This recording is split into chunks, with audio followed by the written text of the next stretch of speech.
అవునే నాకు అర్థం కాదు. ఇంట్లో వాళ్ళకి ఎన్ని చేసినా కూడా మననే బ్లేమ్ చేస్తారేంటి? ఫోన్లలో 24 గంటలు అవైలబుల్ గా ఉన్నా వచ్చి మమ్మల్ని కలవలేదు అంటే అంతే. This my grandma gifted me. Very unique, very designative, very reddish color. China బజార్ నుంచి తెచ్చిచ్చినట్టుంది మీ నానమ్మ. Seriously బాగుంది quality. Very good quality.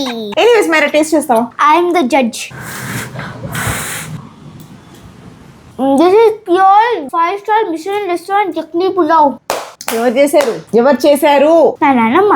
మీ నానమ్మ ఎక్కడి నుంచి వచ్చింది ఇక్కడికి? నానమ్మ నానమ్మ నానమ్మ ఏం పెట్టారు? ఏం పెట్టరు. అందరికి 20 తులాలు ఇచ్చి ఒక్క తులా ఇచ్చారు. ఇచ్చినట్టే ఇచ్చారా? ఇచ్చి చేతిలో పెట్టి నీ దగ్గర ఉంచుకో అమ్మా అని చెప్పారు. నేను మంచిదే నమ్మలేదు. మళ్ళీ వచ్చి మా గొల్లి అని తీసేసుకున్నారు. ఇచ్చారు. అందుకే ఎంత డిఫరెన్సియేషన్ అంటే ఇట్లాగే ఉంటుంది. ఎంతైనా చిన్న కడులు నువ్వు నోరు మూసుకో, చిన్న కడులు నువ్వు నోరు మూసుకొని ఇప్పుడు నోరు మూయించవు. ఏమనంటే నీకు కోపాలు, నీ వాళ్ళు ఏమనకూడదు కదా. నేను తీసుకొచ్చాగా, నువ్వు తీసుకొచ్చావా? అది చెప్పకూడదు. Family friendly channel. Family matter చెప్పకూడదు. మన ఛానల్ వాళ్ళకి తెలియాలి. ఏ చిన్న దయ్యం చెప్పకూడదు.